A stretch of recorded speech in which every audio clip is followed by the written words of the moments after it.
Сәлеметсіздер ме 8-ші сынып оқушылары? Біз бүгін 4-ші тоқсанға арналған жарық құбылыстар бөлім бойынша жиынтық бағалаудың екінші нұсқасын тапсырмаларын талдаймыз. Бірінші тапсырма: жарық мөлдір емес ортаға түскенде жұтылады немесе шашырайды. Екінші тапсырма: дөңес айна қандай кескін береді? Жалған, кішірейтілген, тура. Үшінші тапсырма: айналық бетке жарық сәулесінің түсу бұрышы 20 градус, шағылған сәуле мен айна жазықтығы арасындағы бұрыш. Айна ортасына тұрғызылған перпендикуляр. Мына бірінші сәуле бұл түскен, мынау шағылған сәуле. Түскен сәуле 20 градус болса, мына жерде шағылған сәуледе 20 градусқа тең. Мынау шағылған сәулемізді бетта деп алайық. Ол да 20 градусқа тең. Енді бізге табу керек шағылған сәуле мен айна арасындағы жерді фи деп алайық. Осы жерді табуымыз керек. Біз жалпы білеміз 180 градусқа тең. Альфа қосылған бета ол екеуінде 20 градус дедік. Түскен сәуле мен шағылған сәуле тең болады. 40 градус. Енді жалпы 180 градусқа тең. 180 градустан осы 40 градусты алып тастасақ, 140 градус болады. Сонда мына жердегі бұрыш, фи бұрыш деп отырмыз, ол екі жағында да бірдей, осы 140 градусты бөлеміз 2-ге. Сонда 70 градус болады. Демек, мына жерде 70 градусқа тең. Сын нұсқасы дұрыс екен. 4-ші тапсырма: жарық сәулелері ауадан шыныға өткенде түсу бұрышы 60 градус, сыну бұрышы 30 градус болса, сыну көрсеткішін табыңыз. Формуласы N ауа, сыну көрсеткішін жазамыз. Синус альфаның синус гаммаға қатынасы.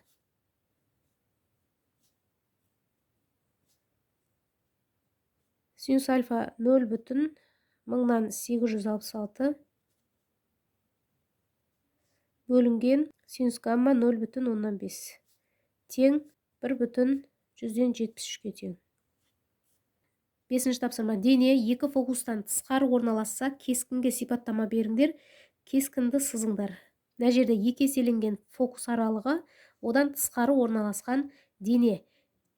Енді біз кескін алуымыз үшін ереже бойынша екі сәуле жүргізейік. Мына денеден линзаға дейін бас оптикалық оське параллель жүргіземіз бірінші сәулені. Ол сәуле сынық фокус арқылы өтеді.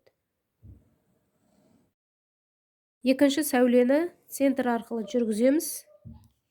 Мына қиылысқан жері ол кескін. В денесі болса, мына жер В штрих, оның кескіні. Енді кескінге сипаттама берейік. Кескін шын, себебі сынған сәулелердің қиылысуынан алынды. Сондықтан шын кескін. Кескін кішірейтілген. Денемен салыстырғанда кескіні кіші.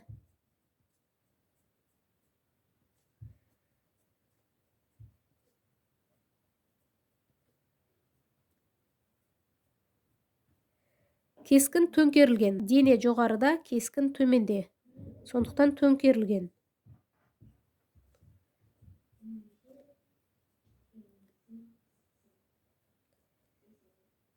Алтыншы тапсырма: нәрседен линзаға дейінгі ара қашықтық 4 сантиметрге, ал линзадан кескінге дейінгі қашықтық 6 сантиметрге тең. Линзаның оптикалық күшімен фокус аралығын есептеңіз. ХБЖ-ға келтіріп аламыз. Сантиметрді метрге айналдырамыз. 100-ге бөлеміз. 0,104 метр. 0,106 метр. Бірінші фокус аралығын табамыз. Жұқа линзаның формуласын жазамыз. 1 бөлінген үлкен F тең 1 бөлінген D, кіші D, қосылған 1 бөлінген кіші F. 1 бөлінген кіші D 0,104 метр. Қосылған 1 бөлінген кіші F 0,106 метр. Екеуіне ортақ бөлім 0,112 метр. 0,112-ні 0,104-ге бөлсек, 3-тен 0,106-ға бөлсек, 2-ден 3 қосылған 2 тең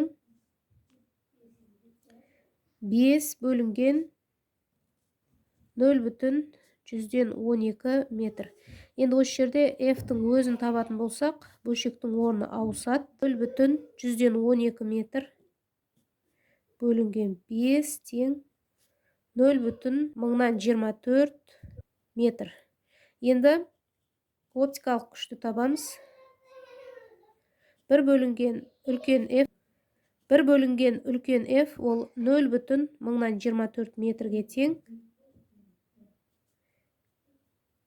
41,6 диоптрияға тең.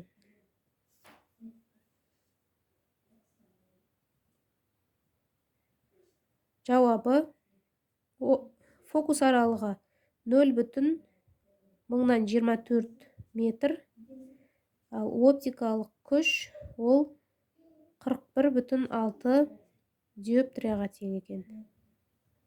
Оқушылар осымен жарық құбылыстары бөлім бойынша жиынтық бағалаудың екінші нұсқасын тапсырмаларын талдау аяқталды. Келесі сабақта кездескенше сау болыңыздар.